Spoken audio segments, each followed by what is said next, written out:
जय हिंद दोस्तों, आप सभी का स्वागत है। तो आज हम लोग बीपीएससी टीचर में पूछे गए प्रश्नों का कंप्लीट एनालिसिस करने वाले हैं। 11th और 12th का जो भी जनरल स्टडी पूछा गया कंप्लीट प्रश्नों का एनालिसिस करने वाले हैं। तो आइए सीधा वीडियो को शुरू करते हैं और इसका पीडीएफ आपको टेलीग्राम चैनल पर प्रोवाइड कर दिया जाएगा। तो आप टेलीग्राम चैनल से जाकर ज्वाइन हो जाइएगा, जिसका लिंक आपको वीडियो के डिस्क्रिप्शन में मिलेगा, वहाँ से जाकर आप ज्वाइन हो जाइएगा। ये आप टेलीग्राम चैनल पर भी सर्च कर सकते हैं, स्टडी लिंक पीडीएफ, वहाँ से भी जाकर आप ज्वाइन हो सकते हैं। वहाँ आपको डेली प्रैक्टिस करने के लिए प्रश्न भी दिया जाता है। विभिन्न एग्जामों में पूछे गए प्रश्नों का वहाँ आपको डेली प्रैक्टिस करने के लिए दिया जाता है। तो आइए सीधा वीडियो को शुरू करते हैं। तो आज का जो पहला प्रश्न है जनरल स्टडीज का, कि जालियांवाला बाग हत्याकांड के दौरान भारत का वाइसराय कौन था। ऑप्शन ए में दिया गया लॉर्ड इरविन, ऑप्शन बी में दिया चेम्सफोर्ड और ऑप्शन सी में दिया लॉर्ड कर्जन। तो इसका जो राइट आंसर होगा option number B, Lord Chelmsford. Next प्रश्न चलते हैं। नेक्स्ट कि भारतीय राष्ट्रीय कांग्रेस के पहले अध्यक्ष कौन थे। बदरुद्दीन तैयबजी, डब्ल्यू.सी. बनर्जी या दादाभाई नौरोजी। तो इसका राइट आंसर है option number B, W C. Banerjee. Dadabhai Naoroji यहाँ पर दिया गया पहले पारसी अध्यक्ष थे और बदरुद्दीन तैयबजी पहली मुस्लिम अध्यक्ष थे। तो ये भी प्रश्न आपसे पूछा जाता है। और भारतीय राष्ट्रीय कांग्रेस का पहला अधिवेशन कहाँ हुआ था। तो जो पहला अधिवेशन हुआ था पुणे में प्रस्तावित था, लेकिन प्लेग फैल जाने के कारण मुंबई में आयोजित हुआ था। नेक्स्ट प्रश्न चलते हैं। नेक्स्ट है, निम्नलिखित में से किसको grand old man of India के नाम से जाना जाता है। तो किसे जाना जाता है। दादाभाई नौरोजी को। गोपाल कृष्ण गोखले महात्मा गांधी के राजनीति गुरु थे। तो इसका राइट आंसर क्या है ऑप्शन नंबर बी। नेक्स्ट प्रश्न चलते हैं। और बाल गंगाधर तिलक और एनी बेसेंट होम रूल आंदोलन से संबंधित है। नेक्स्ट प्रश्न है कि निम्नलिखित में से कौन से आंदोलन एम.के. गांधी द्वारा शुरू किए गए थे। तो कौन सा आंदोलन शुरू किया। स्वदेशी आंदोलन 1905 में शुरू किया गया था और असहयोग आंदोलन 1 अगस्त 2020 को शुरू किया गया था। भारत छोड़ो आंदोलन 8 अगस्त या 9 अगस्त 1942 को। तो इसका जो राइट आंसर हो जाएगा असहयोग आंदोलन और भारत छोड़ो आंदोलन महात्मा गांधी द्वारा शुरू किया गया था, यानी ऑप्शन नंबर डी इसका राइट आंसर हो जाएगा। नेक्स्ट प्रश्न पर चलते हैं। नेक्स्ट है कि बारदौली सत्याग्रह का नेता कौन थे। तो बारदौली सत्याग्रह कब हुआ था 1928 में।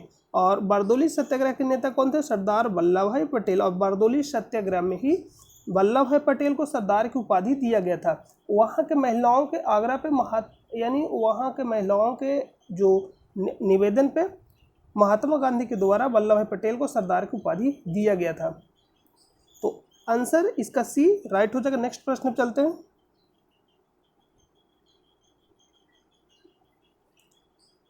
निम्नलिखित में से कौन होम रूल आंदोलन से संबंध नहीं था से प्रश्न पूछा गया, यानी कौन होम रूल आंदोलन से संबंधित नहीं थे। तो सरोजिनी नायडू ये संबंधित नहीं थे। बाल गंगाधर तिलक, तो ए नंबर गलत हो जाएगा। पूछा गया कौन नहीं, तो ए नंबर भी इसका राइट आंसर हो जाएगा। बाल गंगाधर तिलक ये भी संबंधित है और एनी बेसेंट ये भी संबंधित है।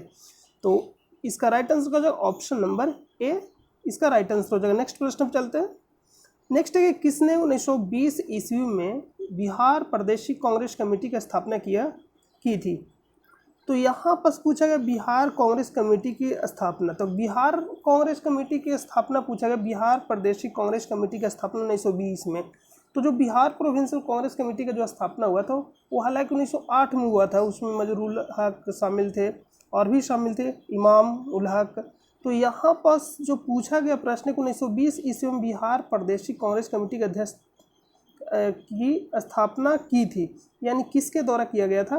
तो यहाँ पर जो आंसर होना चाहिए डॉक्टर राजेंद्र प्रसाद। आप लोग कमेंट करके बताइए इसका आंसर क्या होगा। हालांकि इसका आंसर आयोग का आंसर का इंतजार रहेगा, क्योंकि 1908 में स्थापना हुआ था। यहाँ पर पूछा जा रहा है कि बिहार प्रादेशिक कांग्रेस कमेटी 1920 में कौन स्थापना किए थे। नेक्स्ट प्रश्न पर चलते हैं। नेक्स्ट प्रश्न है कि 1936 में अखिल भारतीय किसान सभा की स्थापना बिहार में किसके नेतृत्व में हुई थी। तो किसके नेतृत्व में हुई थी। Option number A Swami Sahajanand Saraswati. इसका राइट आंसर क्या हो जाएगा ऑप्शन नंबर ए इसका राइट आंसर हो जाएगा। नेक्स्ट प्रश्न पर चलते हैं। नेक्स्ट है निम्नलिखित में से कौन सा है, यहाँ से मैथ है, यानी x + 1y x का स्क्वायर का मान है। तो यहाँ पर बताने, यानी जो ए है x + 1y x के स्क्वायर किसके बराबर है। तो देखिए इस तरह का जब भी प्रश्न पूछेगा तो सिंपल आपको क्या करना है, कोई भी वैल्यू ले लीजिए, 1 ले लीजिए यानी 0 छोड़ाकर 1 ले लीजिए, 2 ले लीजिए, जितना भी आपको लेना। तो हम मान लीजिए यहाँ पास 1 लेते हैं, तो एक लेके वैल्यू अगर आप रखिएगा तो 1 + 1/1 के स्क्वायर, तो इसको जोड़िएगा तो कितना 2 का स्क्वायर यानी 4। तो जिसमें भी वैल्यू रखेंगे 4 के बराबर आ जाएगा तो आंसर हो जाएगा, नहीं तो इनमें से कोई नहीं होगा। तो आप जितना का भी रखिएगा यानी जो भी ऑप्शन दिया है कोई भी 4 के बराबर नहीं आएगा, यानी ऑप्शन नंबर इसका ई हो जाएगा। नेक्स्ट प्रश्न में चलते हैं। नेक्स्ट है कि एक लेख सीपी से यानी सीपी दिया गया कॉस्ट प्राइस से 10 अधिक है, यानी जो सेलिंग प्राइस है, मान लीजिए सीपी यानी कॉस्ट प्राइस 100 है तो सेलिंग प्राइस 110 हो जाएगा। यदि 10% की छूट की अनुमति है, यानी जो सेलिंग प्राइस है उस पर 10% छूट की अनुमति है, तो निम्नलिखित में से कौन सा सही है। यानी एक लेख सीपी से इतना अधिक, यानी मतलब जैसे में मार्किंग नहीं किया जाता है, जैसे मान लीजिए कोई भी अगर आप लेते हैं वस्तु तो उस पर लिखा रहता है कि इतना रुपया, लेकिन जो दुकानदार है उसको छूट पे देता है, तो यानी बेचता छूट पे। तो यहाँ पास एसपी इसको हम नहीं कर सकते हैं। तो यहाँ पास जो दिया गया है तो इस पे कितना दिया है 110, यानी 110 हो जाएगा। तो इस पर 10% छूट दिया, तो अगर 10% छूट कहने का मतलब 90% इसका निकालिएगा तो कितना आएगा 99, यानी 99 यानी ए इसका एसपी हो जाएगा 99 में बेचेगा, यानी इसको कितना में बेचेगा 99 में। तो इसका जो सीपी था 100 था और 99 में बेचेगा, यानी 1 रुपये का नुकसान हो रहा है, यानी 1% का हानि हो जाएगा। नेक्स्ट प्रश्न चलते हैं। नेक्स्ट प्रश्न की पूर्ण घन प्राप्त करने के लिए 81 को किस संख्या से विभाजित किया जाएगा। तो 81 को किस संख्या से विभाजित किया जाएगा, ये प्रश्न पूछा जा रहा है कि पूर्ण घन प्राप्त करना है, यानी आपको पूर्ण घन प्राप्त करना। तो पूर्ण घन प्राप्त करने के लिए अगर आप 3 से विभाजित करिएगा तो 27 आएगा, और जो 27 क्या है एक पूर्ण घन हो जाएगा, क्योंकि 3 का क्यों करिएगा तो 27 आता है, 3 का स्क्वायर 9, 9 × 27, यानी ऑप्शन नंबर इसका सी राइट आंसर हो जाएगा। यानी किससे विभाजित करने के लिए बोल रहा है कि पूर्ण घन प्राप्त करना, तो ऑप्शन नंबर सी। नेक्स्ट प्रश्न है कि दो पूर्ण संख्याओं के बीच का अंतर 66 है, दोनों संख्याओं का अनुपात 2:5 है, तो दोनों संख्याएं है। यहाँ पर दोनों संख्याएं सिर्फ पूछा गया, ये नहीं कि आपको क्रमशः बताना है, यानी कि क्रमशः आप बता नहीं सकते, तो दोनों संख्या पूछा गया, तो पूछ रहा है कि दोनों का अंतर 66 है, तो दोनों का अंतर आप निकालिएगा तो 3x आएगा बराबर 66, तो x बराबर हो जाएगा 22, तो x बराबर 22 हो जाएगा। तो दोनों संख्या पूछा गया, तो एक बार 2 से गुना करेंगे, एक बार 5 से, तो 2 से गुना करिएगा तो 44 आएगा, और 5 से गुना करिएगा तो 110 आएगा, यानी 10, 110 और 44 इसका ए नंबर राइट आंसर हो जाएगा। यहाँ पास आप क्रमवाई नहीं लगाइएगा, इसका जो राइट आंसर है दोनों संख्याएं है, तो दोनों संख्याओं का अनुपात इतना दिया गया 2:5, तो दोनों संख्याएं 110 और 44 हो जाएगा। लेकिन क्रमशः पूछता तो आंसर इसका इनमें से कोई नहीं होता। नेक्स्ट प्रश्न चलते हैं। नेक्स्ट कि एक समांतर चतुर्भुज ABCD में कोण A और कोण B का अनुपात जो दिया गया 1:2 है, तो कोण A ज्ञात करना। यानी एक समानांतर चतुर्भुज है, तो समानांतर चतुर्भुज में क्या होता है कि आमने सामने यानी सम्मुख जो भुजाएं होती है आपस में बराबर होती है। तो यहाँ पास अगर आप लीजिए तो इसको आप आसानी से बना सकते हैं। तो मान लीजिए कि इसका आमने सामने का भुजा भी बराबर होता है। अगर A मान लीजिए अगर 60 है तो A कितना हो जाएगा 120, यानी लगातार दो कोणों का जो योग होगा 180 के बराबर होगा। देखिए कोई भी कोण ले लीजिएगा 180 के बराबर होगा लगातार दो। देखिए ये 60 है तो इसको 120 लीजिएगा, यहाँ 120 लेते हैं, यहाँ 60 लेंगे, क्योंकि अल्टरनेट आपको लेना है। लगातार कोई भी दो अगर आप लीजिएगा कोण यहाँ पर लगातार बोल रहे, जैसे A और B और C, तो 180 के बराबर आएगा, तभी तो सम्मुख कोण बराबर होगा। क्योंकि देखिए 120 भी है और यानी D और B आपस में इक्वल है, यानी सम्मुख कोण क्या होता है बराबर होता है। तो यहाँ पर दिया गया A और B, जब A और B दिया गया कहने का मतलब है A और B जब यहाँ पास दिया गया है तो इसका कहने का मतलब अगर A 60 होगा तो B कितना हो 120, क्योंकि यहाँ पास अनुपात भी दिया गया है, क्योंकि आपस में लगातार दो कोणों का योग 180 होगा, और जब 180 होगा तो दोनों का अनुपात यहाँ दिया गया, तो 3 से भागा दीजिएगा तो 60। तो अगर निकालना है A का तो 1 से गुना करेंगे, और B का निकालना है तो 2 से गुना करेंगे, यानी इसका राइट आंसर हो जाए ऑप्शन नंबर A, क्योंकि पूछा गया A कितना होगा यानी 60 डिग्री। नेक्स्ट प्रश्न पर चलते हैं। नेक्स्ट प्रश्न की एक बेलन की ऊंचाई जिसकी त्रिज्या 7 सेमी है और कुल सतह क्षेत्रफल दिया गया, यानी एक बेलन की त्रिज्या और कुल सतह का क्षेत्रफल दिया गया, तो कुल सतह का क्षेत्रफल निकालने के लिए बेलन में आपको क्या करना है कि सतहों का क्षेत्रफल प्लस दोनों जो उसका आधार का क्षेत्रफल ऐड कर दीजिएगा तो कुल सतह का क्षेत्रफल आ जाएगा। तो यानी सतहों का क्षेत्रफल यहाँ पास हो जाएगा 2πr(h) प्लस 2πr²। इतना हो जाएगा। यहाँ से हम लोग कॉमन लेंगे 2πr कॉमन यहाँ हो जाएगा 2πr। यहाँ से h बचेगा और यहाँ r² है तो यहाँ से r बचेगा। यानी इतना बराबर दिया गया है 968 और त्रिज्या 7 सेंटीमीटर दिया गया। तो यहाँ पर लिखेंगे 2 गुने 22/7। r जो दिया गया है 7 दिया गया है, h निकालना है और r 7 दिया गया। इसके बराबर जो दिया गया है 968 दिया गया, 968 तो 7 से 7 कैंसिल हो जाएगा। 2 से इसको काटिएगा तो कितना होगा, 4 दूनी 8 हो जाएगा, यानी 8 दूनी 16 और 4 दूनी 8 यानी 484 आएगा। 22 से इसको काटिएगा तो 22 दूनी 44 2 हो जाएगा, तो 22 दूनी 44 यानी 22 आएगा। तो h जब निकालिएगा तो h + 7 बराबर 22, तो h निकालिएगा तो कितना आ जाएगा 15, यानी ऑप्शन नंबर सी। नेक्स्ट प्रश्न पे चलते हैं। नेक्स्ट है कि -3 के पावर m + 1 गुने -3 के पावर 5 बराबर -3 के पावर 7। तो m का मान है, देखिए जिसका बेस सेम होगा उसका पावर जुटेगा गुना में। अगर मान लीजिए आपको बता दें x के पावर m गुने x के पावर n है, तो यहाँ पास गुना में दोनों का अगर बेस सेम है तो पावर क्या हो जाएगा, जुट जाएगा। यानी हम लोग इसको लिख सकते हैं m + n।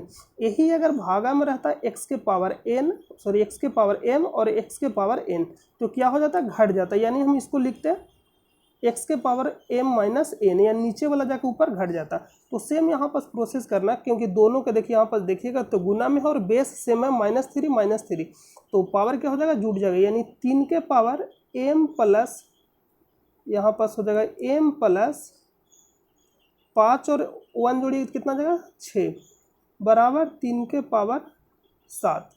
3 के पावर यहाँ पर 7 लिखा गया। तो अगर बराबर में है तो बेस सेम है तो पावर क्या हो जाएगा, इक्वल हो जाएगा। तो पावर इक्वल हो जाएगा तो कितना हो जाएगा, m + 6 बराबर 7। अगर m निकालेगा तो 1 आ जाएगा, यानी ऑप्शन नंबर ए। नेक्स्ट प्रश्न पर चलते हैं। नेक्स्ट प्रश्न है, यदि x और y व्युत्क्रमानुपाती है तो मतलब x y का व्युत्क्रमानुपाती है, यानी x और y एक दूसरे के क्या है, व्युत्क्रमानुपाती है। तो पूछ रहे कि यहाँ क्या होगा। तो यहाँ से जैसे मान लीजिए कि अगर इसको हटाते हैं तो यहाँ पास कोई भी स्थिरांक लेना पड़ेगा। यानी यहाँ पास मान लीजिए कोई भी के लेते हैं तो एक्स वाई इधर गुना में हो जाएगा बराबर के, क्योंकि इसको हटाएं तो यानी एक्स वाई जो होगा बराबर स्थिरांक, यानी ऑप्शन नंबर बी। नेक्स्ट प्रश्न पे चलते हैं। नेक्स्ट है कि प्रतिरोध आर के किसी तार के टुकड़े 5 बराबर भागों में काटा जाता है। यानी कोई तार है उसका प्रतिरोध आर है, उसको 5 बराबर भागों में काटा जाता है। तो 5 बराबर भागों में काटा जाता है तो इन टुकड़ों को फिर से पार्श्व क्रम में संयोजित कर देते हैं। पार्श्व क्रम कहने का मतलब है कि पार्श्व मतलब होता है उल्टा, यानी राइट है जिसको लेफ्ट तरफ मान लीजिए 1 2 3 4 5। अगर इसको बोले पार्श्व क्रम में लिखिए तो यानी हम इधर से लिखेंगे 5 4 3 2 1, यानी राइट वाला लेफ्ट में आ जाएगा और लेफ्ट वाला राइट में हो जाएगा, यानी पार्श्व उल्टा। जैसे समतल दर्पण में क्या होता है, पार्श्व उल्टा बनता है प्रतिबिंब। पार्श्व उल्टा कहने का मतलब लेफ्ट वाला राइट तरफ दिखेगा और राइट वाला लेफ्ट तरफ दिखेगा, ठीक है। तो यहाँ पास ये आपको करना है। तो यहाँ पास हम लोग क्या करेंगे, कोई मतलब आर है उसको 5 बराबर भागों में बांटा जाता है। तो यानी आर है तो कितना हो जाएगा 5r, यहाँ पर सार ले देते हैं, यानी 5 बराबर भागों में बांटिएगा तो यानी बांट कर फिर से उसको पार्श्व उल्टा करके जोड़ना है। तो जोड़िएगा तो कितना आएगा 5r आ जाएगा, क्योंकि श्रेणी क्रम में जुटेगा। और फिर यदि संयोजन का तुल्य प्रतिरोध R1 है, यानी ये जो आया कितना है R1 कितना आ गया 5r। तो पूछ रहा है कि R/R1 यहाँ पर लिखा गया। तो R का मान पहले क्या था, R ही था, और R1 का मान कितना आया 5r आया, यानी R सर कैंसिल 1/5, यानी ऑप्शन नंबर बी। नेक्स्ट प्रश्न चलते हैं। नेक्स्ट है कि 8 प्रतिरोध का कोई विद्युत हीटर विद्युत मेंस में 2 घंटे तक 15 एम्पियर विद्युत धारा लेता है। हीटर में उत्पन्न ऊष्मा की दर क्या होगी। ऊष्मा की दर पूछा गया। जैसे शक्ति किसको कहते हैं, कार्य करने की दर, यानी आप उसको कितना कम टाइम में कर रहे हैं, यानी कितना समय में कर रहे हैं, उसी को हम क्या बोलते हैं, शक्ति। शक्ति यानी कार्य करने की दर शक्ति बोलते हैं। और ऊर्जा किसको कहा जाता है, यानी कार्य करने की क्षमता को हम ऊर्जा बोलते हैं। यानी अगर आप किसी काम को, मान लीजिए 2 व्यक्ति है, एक 8 घंटा में कर रहा है और उसी काम को एक 10 घंटा में, हालांकि वो सेम काम को दोनों कर रहा है लेकिन टाइम अलग अलग ले रहा है, जिसको हम बोलेंगे दोनों पास ऊर्जा क्या है, समान है, क्योंकि दोनों एक काम को कर रहा है, सिर्फ टाइम अलग अलग ले रहा है। लेकिन अगर आपसे पूछा जाएगा जैसे शक्ति, तो पूछेंगे किसका शक्ति ज़्यादा है, तो जो टाइम कम लिया, क्योंकि शक्ति का मतलब ये होता है कार्य करने की दर, यानी कौन तेजी से कर रहा है, ये होता है। तो यहाँ पर पूछा गया कि ऊष्मा की दर क्या है, ऊष्मा बोलिए या कार्य बोलिए, यानी सेम ही होता है, यानी एक तरह से ऊर्जा है। तो ऊष्मा की दर, तो ऊष्मा यानी H बराबर होता है I²RT। H बराबर क्या होता है, I²RT। और इसका पूछा है दर, दर कहने का मतलब कि समय से आपको भागा देना है, तो T से भागा दे, T से T क्या हो जाएगा, कैंसिल हो जाएगा, यानी T से T क्या हो जाएगा, कैंसिल। और सीधा सीधी कहने का मतलब ये जो आएगा ऊष्मा की दर जैसे पूछे, यानी शक्ति पूछ रहा। और यहाँ पर अगर ऑप्शन देखिएगा तो बाट में दिया गया, मात्रक से भी आप देख सकते हैं कि क्या पूछा जा रहा है आपसे। तो ऐसे भी आप निकाल सकते हैं, P बराबर VI होता है और V बराबर होता है IR। तो यहाँ पर हम V का अगर वैल्यू रखेंगे तो V का जैसे ही वैल्यू रखिए तो IR है, तो IR से गुना करिए, यहाँ भी I है और यहाँ तो I का स्क्वायर हो जाएगा गुने R, यानी उस तरह से भी निकाल सकते हैं। H बराबर I²RT से उससे भी निकाल सकते हो और यहाँ से भी निकाल सकते हैं। तो P बराबर I² आपको निकालना है, यानी P निकालना है। सिर्फ ऊष्मा पूछता तो निकालते I²RT। तो P निकालना है तो I का मान 15 दिया गया है और R का मान 8 दिया गया। जब इसको कैलकुलेशन करिएगा तो इनमें से कोई नहीं आएगा, ऑप्शन नंबर E। नेक्स्ट प्रश्न पे चलते हैं। नेक्स्ट है कि किसी शब्दकोश में लिखे छोटे अक्षरों को पढ़ते समय आप निम्न में से कौन सा लेंस पसंद करेंगे, यानी आवर्धक लेंस। यहाँ पर अगर आप देखिएगा तो छोटे अक्षरों को पढ़ने के लिए तो आप किताब पे देखिए कि मतलब आवर्धक लेंस यानी पढ़ सकते हैं, तो उसको बड़ा करना है तो बड़ा करने के लिए उत्तल लेंस आपको लेना पड़ेगा। छोटे जो अक्षर उसको बड़ा करना तो उसके लिए उत्तल लेंस लेना पड़ेगा। तो उत्तल लेंस लेने के लिए यहाँ पास यानी अवतल वाला होगा नहीं, तो ऑप्शन नंबर C। नेक्स्ट प्रश्न पर चलते हैं। नेक्स्ट है निम्नलिखित में से किस भाग पर किसी वस्तु का प्रतिबिंब बनते हैं, तो रेटिना यानी दृष्टि पटल, ऑप्शन नंबर A इसका राइट आंसर हो जाएगा। नेक्स्ट प्रश्न पर चलते हैं। नेक्स्ट है निम्नलिखित में से कौन मादा जनन तंत्र का भाग नहीं है, ये प्रश्न पूछा जा रहा है। तो गर्भाशय है, अंडाशय भी है, तो सुप्रवाहिका नहीं, यानी ऑप्शन नंबर A इसका राइट आंसर हो जाएगा।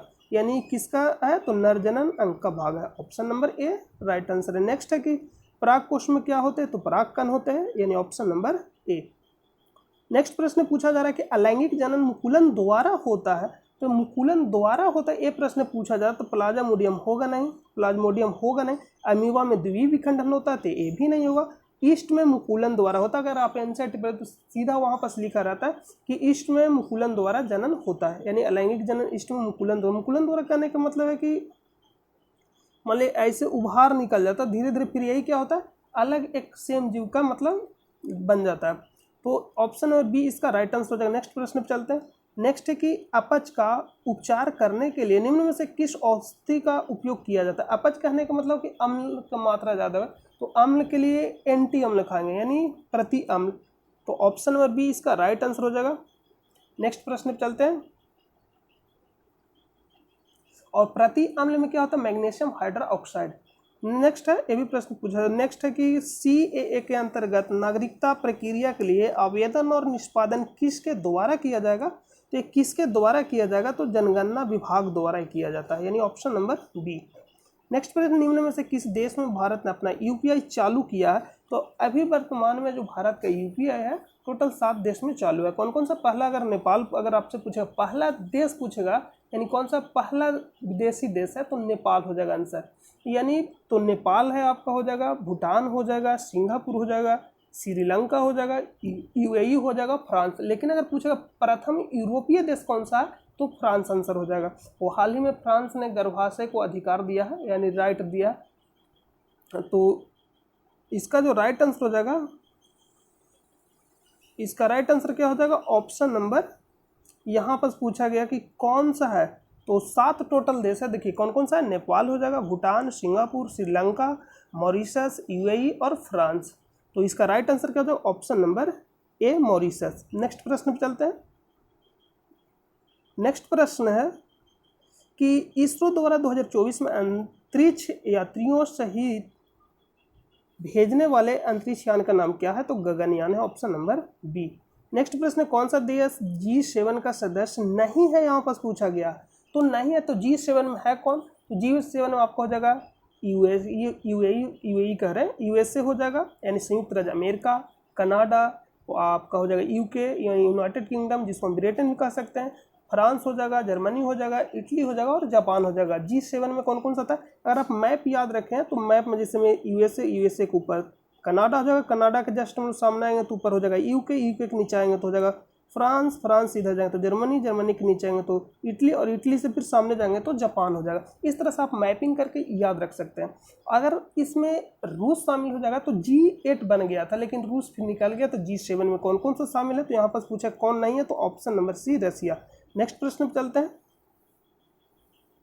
नेक्स्ट प्रश्न है कि हरित हाइड्रोजन प्राप्ति का कौन सा तरीका है? हरित हाइड्रोजन का प्राप्ति का जो तरीका है इलेक्ट्रोलाइसिस है। इलेक्ट्रोलाइसिस कहने का मतलब है कि विद्युत धारा के द्वारा जल को तोड़ना, यानी जल को तोड़कर हाइड्रोजन और ऑक्सीजन को अलग करना, सेपरेट करना दोनों को, तो यहाँ से प्राप्त होगा हाइड्रोजन। इसी को बोले हरित हाइड्रोजन ग्रीन प्राप्ति का तरीका कौन सा है? तो इलेक्ट्रोलाइसिस यानी ऑप्शन नंबर सी इसका राइट आंसर हो जाएगा। नेक्स्ट प्रश्न पे चलते हैं। नेक्स्ट प्रश्न है कौन सी तकनीक मृत को पुनर्जीवित दिखा सकती है? तो मृत को पुनर्जीवित कौन सा तकनीक दिखा सकती है? तो AI, ऑप्शन नंबर बी इसका राइट आंसर हो जाएगा। नेक्स्ट प्रश्न पे चलते हैं। नेक्स्ट है 2024 के जीवित सूचकांक आकलन में कौन सा देश भारत से बेहतर है? तो कौन सा देश भारत से बेहतर है? तो ये आप लोग कमेंट करके बताइएगा कि जीवित सूचकांक यहाँ पर पूछा गया, तो हालांकि हम इसके बारे में नहीं पढ़े तो आप लोग कमेंट करके बताइएगा। नेक्स्ट प्रश्न पे चलते हैं। नेक्स्ट प्रश्न है किसानों के हित में गांधी जी ने 1917 में चंपारण सत्याग्रह किसके सहयोग से किया था? तो जो गांधी जी चंपारण सत्याग्रह किए थे इनमें बहुत से सहयोग, जैसे आपका हो जाएंगे जयप्रकाश नारायण हो जाएंगे, अनुग्रह नारायण हो जाएंगे, राजेंद्र प्रसाद हो जाएंगे, राजकुमार शुक्ल हो जाएंगे, जयप्रकाश। तो यहाँ पर जो पूछा गया कि सहयोगी कौन थे, तो सत्यनारायण नहीं तो Birsa Munda, option number B इसका राइट आंसर हो जाएगा राजेंद्र प्रसाद। नेक्स्ट प्रश्न चलते हैं। जयप्रकाश नारायण सहयोगी नहीं थे, उसमें अनुग्रह नारायण थे, राजेंद्र प्रसाद हो जाएंगे, राजकुमार शुक्ल हो जाएंगे, ये सब क्या थे? तो महात्मा गांधी के सहयोगी थे। नेक्स्ट प्रश्न पे चलते हैं। नेक्स्ट प्रश्न है कि चंद्रमा सदृश ग्रह कौन सा, यानी चंद्रमा की तरह दिखने वाला ग्रह कौन सा? ये आपसे प्रश्न पूछा गया, तो इसका जो right answer option number C बुध। नेक्स्ट है कि जीवाश्म के आधार पर मानव उत्पत्ति केंद्र कौन सा है? तो जीवाश्म के आधार पर जो मानव उत्पत्ति का जो केंद्र है अफ्रीकी के रिफ्ट, यहाँ जो आंसर होगा अफ्रीका की रिफ्ट घाटी, ऑप्शन नंबर सी। हाल ही में इथियोपिया में सबसे पुराना मानव कंकाल मिला, तो इसका जो right answer option number C. Next प्रश्न पर चलते हैं। नेक्स्ट है कि भारत में शुष्क बिंदु बस्ती मिलती है, तो अगर शुष्क बिंदु बस्ती मिलती है इसका कहने का मतलब, आप तो इसका आंसर गलत ही किए होंगे। शुष्क बिंदु बस्ती कहने का मतलब है कि शुष्क बिंदु बस्ती का बस्ती नहीं है, सॉरी बस्तु बोल रहे हैं बार बार, बस्ती है। तो बस्ती मिलने का कहने का मतलब है कि जैसे मान लीजिए कोई बाढ़ वाला इलाका हो गया, कोई दलदली क्षेत्र हो गया, कोई भूस्खलन वाला क्षेत्र हो गया, मतलब जो प्रभावित ऐसे क्षेत्र है, यानी उस क्षेत्र में प्रभावित वाले एरिया में कोई ऐसा जगह जहाँ जो मतलब इंसान आराम से जाकर रह सकता है।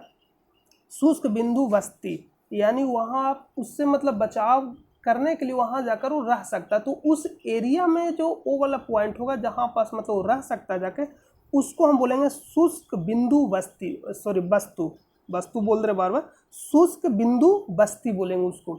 तो यहाँ पर जो आंसर होगा कि शुष्क बिंदु बस्ती मिलती है तो किस क्षेत्र में मिलेगा? तो बाढ़ प्रभावित क्षेत्र हो जाएगा, या तो फिर तटीय क्षेत्र में जैसे में हो जाएगा आपका जो जहाँ मतलब दलदली एरिया हो गया वहाँ मिल सकता है, भूस्खलन वाला एरिया में सब मिल सकता है। तो यानी इसका जो राइट आंसर हो जाएगा ऑप्शन नंबर सी इसका राइट आंसर हो जाएगा, बाढ़ क्षेत्र में मिलेगा शुष्क बिंदु बस्ती। तो नेक्स्ट प्रश्न पे चलते हैं। नेक्स्ट प्रश्न है, और ये भी मिल सकता डेल्टा वाला एरिया वहाँ भी मिल सकता है, यानी जहाँ मतलब स्पेशल उस एरिया में बचाव कर, जहाँ मतलब मनुष्य जाकर वहाँ रह सकता है आराम से उस एरिया के, यानी बाढ़ प्रभावित क्षेत्र है तो कहीं बाढ़ प्रभावित क्षेत्र, तो इस एरिया में जो भी मतलब जगह वहाँ से आराम से रह सकता है, तो उसी को हम बोलेंगे शुष्क बस्ती क्षेत्र, यानी शुष्क बिंदु बस्ती।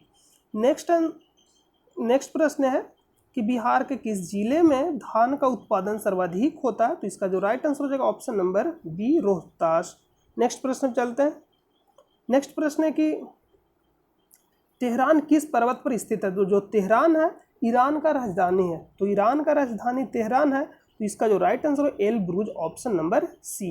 नेक्स्ट प्रश्न पे चलते हैं। भारत के पूर्वी घाट की सबसे ऊंची चोटी कौन सी है? तो महेंद्र गिरी। अगर पश्चिमी घाट के पूछता तो अनाईमुडी होता, तो यहाँ पर जो राइट आंसर है ऑप्शन नंबर ए। नेक्स्ट प्रश्न पे चलते हैं।